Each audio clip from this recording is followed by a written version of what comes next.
Lieutenant Zenji Abe had flown in combat over China.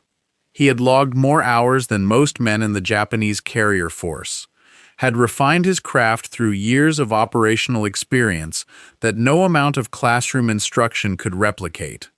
On the morning of June 19, 1944, climbing into his Zero fighter on the flight deck of the carrier Taiho, he knew what was waiting for him in the skies over the Philippine Sea. He had been briefed. The American fleet was large, but its replacement pilots were undertrained, rushed into combat before they were ready. This strike, the briefing said, could change everything. He cleared the deck at 0830. He never came back. 273 Japanese aircraft launched from 6 carriers that morning. 243 were destroyed before sunset. Not in a close-fought battle where the outcome turned on courage or the decisions of individual men. They flew into a wall of American F-6F Hellcat fighters guided by radar, flown by men with 6 times the flight hours of many of their opponents, and they were systematically and almost methodically killed. The Americans gave it a name. They called it the Marianas Turkey Shoot. And the reason it happened, the reason an air force that had opened the war as the finest in the Pacific could be reduced to wreckage in a single afternoon, is not the story of that day alone.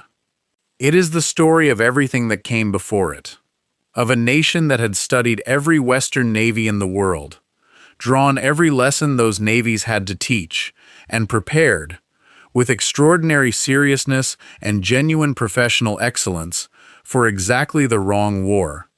Japan had done its homework. That was never the problem. In the decades before Pearl Harbor, the Imperial Japanese Navy was one of the most rigorously professional maritime forces on Earth. Its officers had studied Tsushima, where the Japanese fleet had annihilated a Russian armada in a single afternoon in 1905. They had read Alfred Thayer Mahan, whose writings on sea power had shaped every major navy in the world. They had sent delegations to observe the British Royal Navy, the most experienced fleet in existence. They had analyzed every major naval engagement of World War I with meticulous care. The result was a navy that was, by any objective technical measure, extraordinary. Its torpedoes, the long lance, oxygen-fueled and nearly wakeless, were far superior to anything in the Western arsenal. Its naval aviators had accumulated 700, 800, even 1,000 hours of flight time before firing a shot in anger, refined through years of operational experience in China. They were not amateurs, they were professionals, in every sense the word could hold. Japan had every reason to believe, on the morning of December 7, 1941, that it was sending the finest naval air force ever assembled into battle against an opponent that had not yet been seriously tested in the kind of war that was coming. That belief was not arrogance. It was based on evidence. The evidence was simply incomplete in the one area where incompleteness was fatal. The man who had done more than anyone to build this force was also the man who understood, with a clarity his government found inconvenient, exactly where its limits lay. Admiral Isoroku Yamamoto had served as naval attaché in Washington. He had walked the halls of American government, visited the automobile factories of Detroit, and watched the assembly lines with the patient, systematic attention of a man doing an arithmetic problem he already knew the answer to. He had seen what America was capable of building when it decided to build something. Before the attack on Pearl Harbor was launched, Yamamoto had warned the Japanese government in documented correspondence that he could give Japan 6 months of victories, perhaps 12. What came after that, he could not promise. He was, by every account, deeply opposed to a war with the United States. Not from timidity, from arithmetic. His warning was set aside.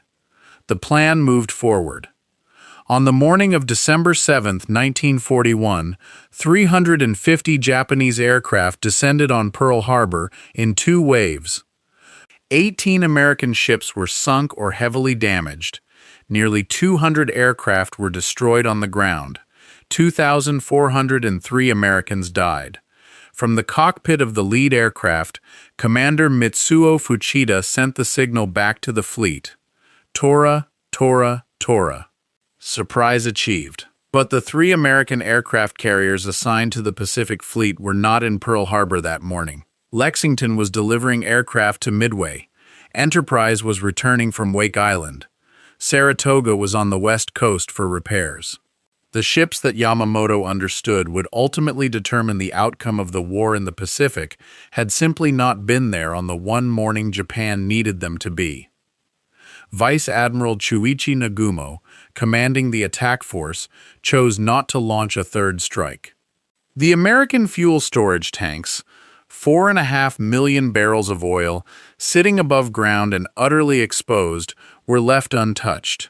The repair facilities at Pearl Harbor, the dry docks and machine shops that would prove absolutely critical in the months to come, were left intact. Nagumo had achieved what he came for and turned his fleet for home. The most consequential decision of the Pacific War had been made by omission, in the form of an order never given. In Tokyo, the celebration was genuine. Japan's conquests in the months that followed were rapid and sweeping.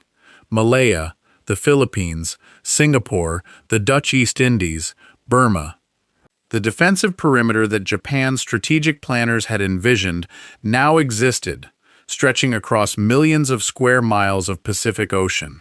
The plan was coherent. It rested on 2 assumptions that seemed reasonable at the time and proved catastrophically wrong. The first was that the American carriers could be neutralized before becoming decisive. The second, deeper and less examined, was that Japan's industrial base, supplemented by the resources of its newly conquered empire, could sustain a long war if one came. Japanese planners had studied tactics and doctrine and ship design with great care. What they had not studied, or had studied and chosen to dismiss, was the industrial economy standing behind the American military. They had prepared for a war against a fleet. They were about to fight a war against a factory. The first signal of this came 6 months after Pearl Harbor, in a stretch of Pacific water northwest of Midway Atoll.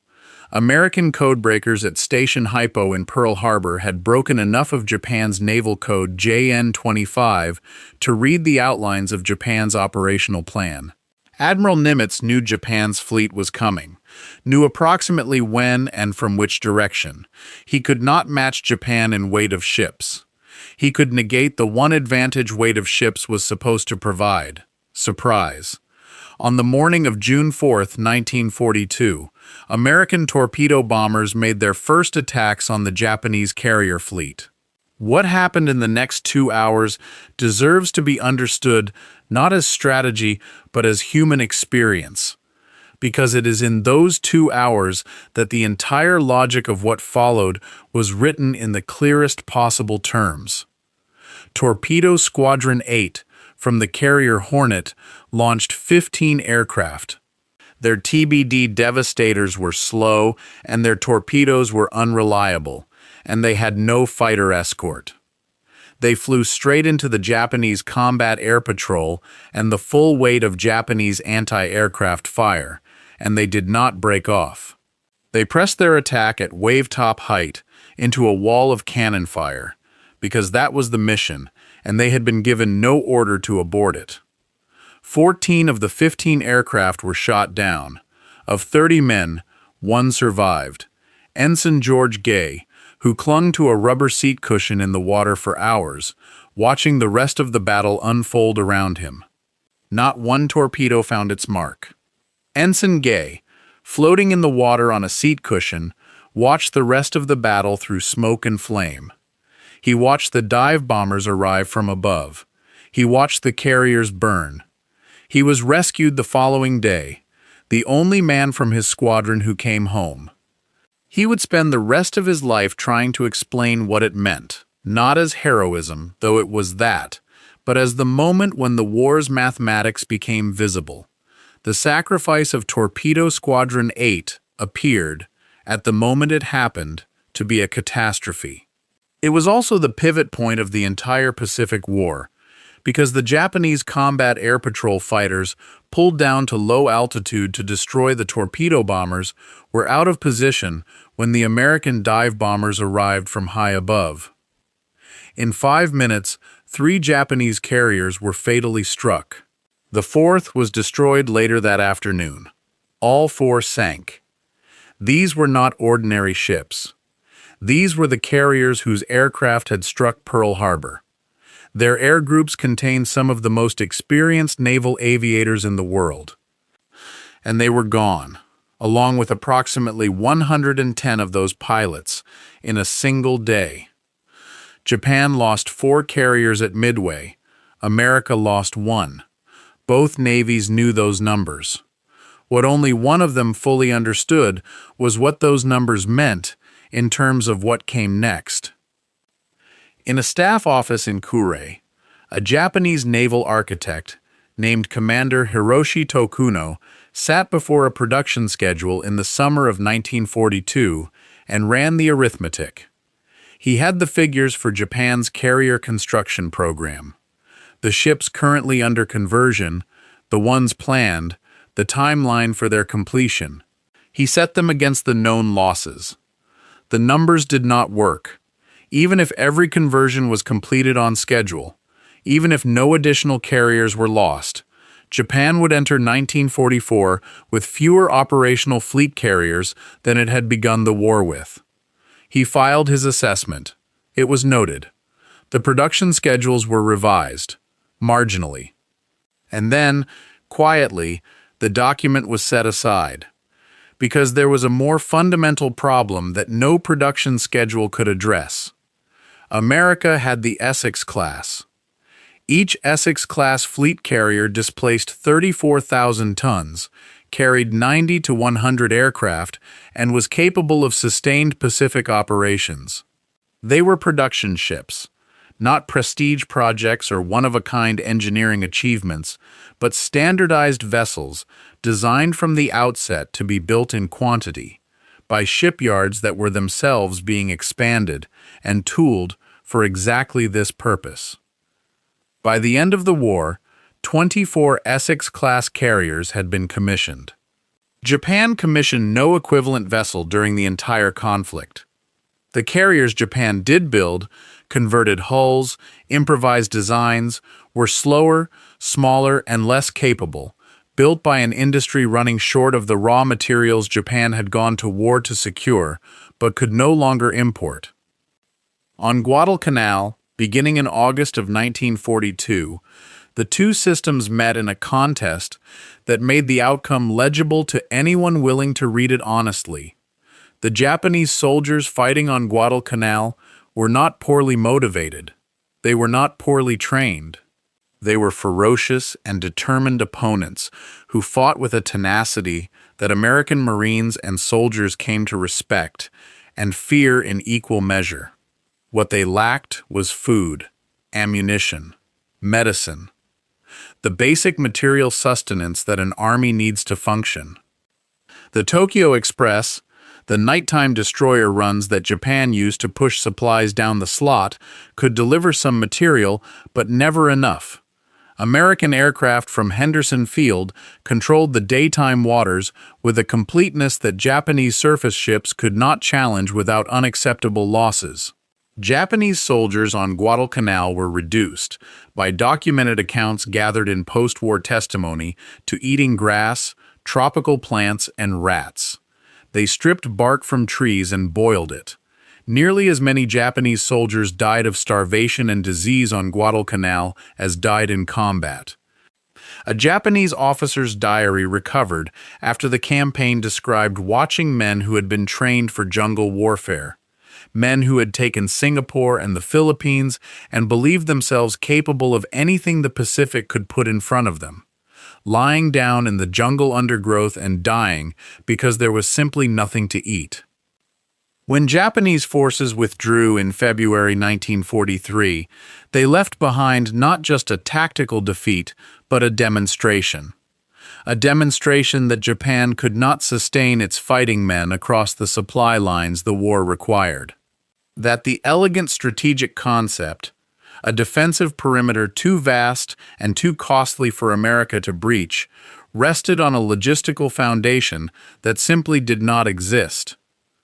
The American supply system that kept Henderson Field operational, that fed and armed and re-equipped the Marines on Guadalcanal, was not elegant. It was not based on decisive engagement or strategic genius.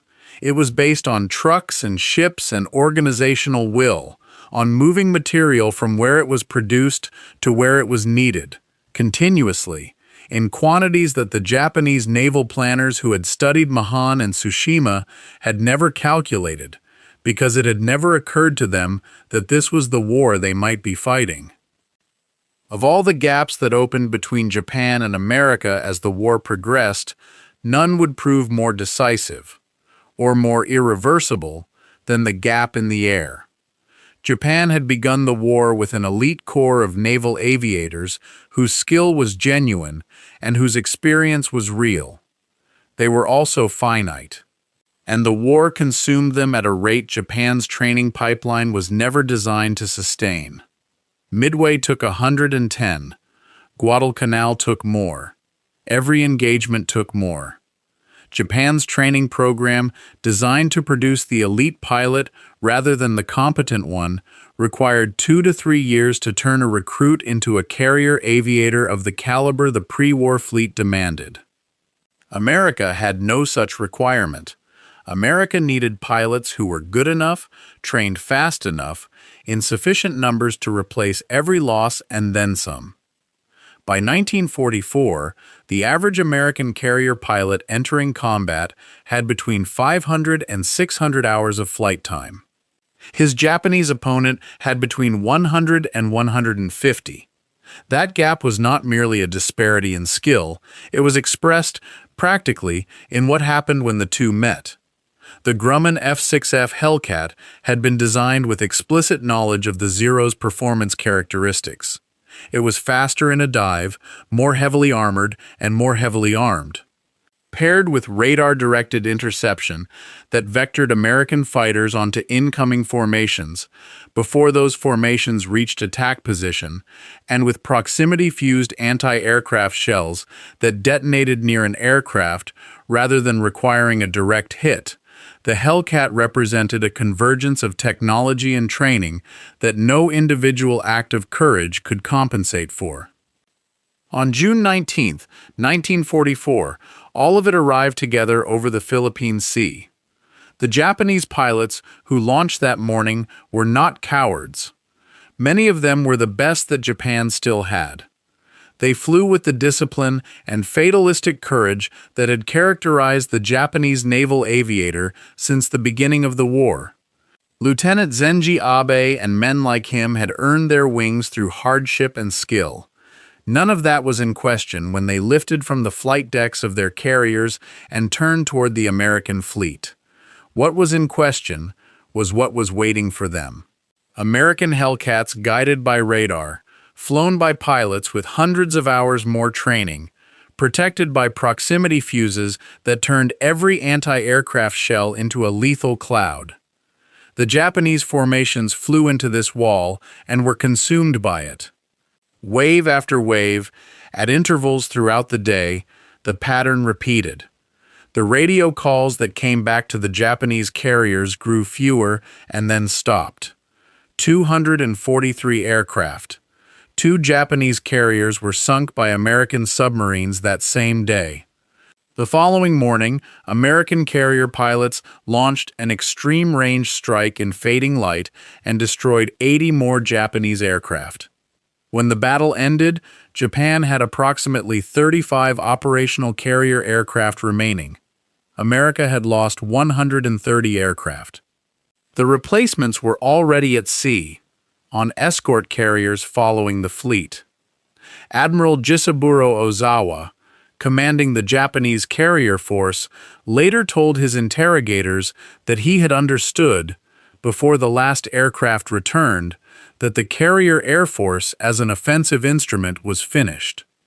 He had launched what he believed was a decisive battle. What he had actually demonstrated was a mathematical reality that the attrition of 2.5 years had been building toward. Japan had run out of the thing that could not be stockpiled or shipped or built in a factory: time. Beneath the surface, the strangulation had been proceeding with a quiet, grinding efficiency that never made headlines but made everything else irrelevant. Japan was an island nation that imported 80% of its oil, most of its iron ore, and enormous quantities of food. By 1944, American submarines, equipped with finely functioning torpedoes, radar, and intelligence from broken Japanese codes, were destroying Japanese merchant shipping at a rate that Japan's shipyards could not replace. In the final accounting, American submarines sank 8 million tons of Japanese shipping. The oil fields Japan had gone to war to secure were still producing in 1944. The ships to bring it home were on the bottom of the Pacific. Japanese factories, running short of the raw materials they needed, began cutting production targets they had already failed to meet. Japanese soldiers received less ammunition. Japanese aircraft flew with less fuel. Japanese warships conducted operations on the assumption that any fuel burned was fuel that could not be replaced. The super battleship Yamato, the largest warship ever built, sailed on her final mission in April 1945 with enough fuel for a one-way trip to Okinawa, not as deliberate symbolism, because Japan could not fill her tanks for a return voyage. The ship that was supposed to represent the apex of Japanese naval power, 72,000 tons of steel, 9 18-inch guns, sailed to her death in the same condition as the starving soldiers on Guadalcanal, running out of everything. On April 18, 1943, American P-38 Lightnings, guided by intelligence from a broken Japanese transmission revealing his precise travel itinerary, intercepted the aircraft carrying Yamato over Bougainville and shot it down. The man who had warned Japan of everything that was coming died before he could see how completely his warning had been vindicated. He was 60 years old. He had opposed the war. He had fought it anyway, with everything he had, because that was what his position required and his sense of duty demanded. He left behind letters that made clear he had never stopped believing the arithmetic he had done in Detroit, standing on a factory floor in the 1920s, watching automobiles move down an assembly line at a pace that had nothing to do with the world he had been trained to fight in.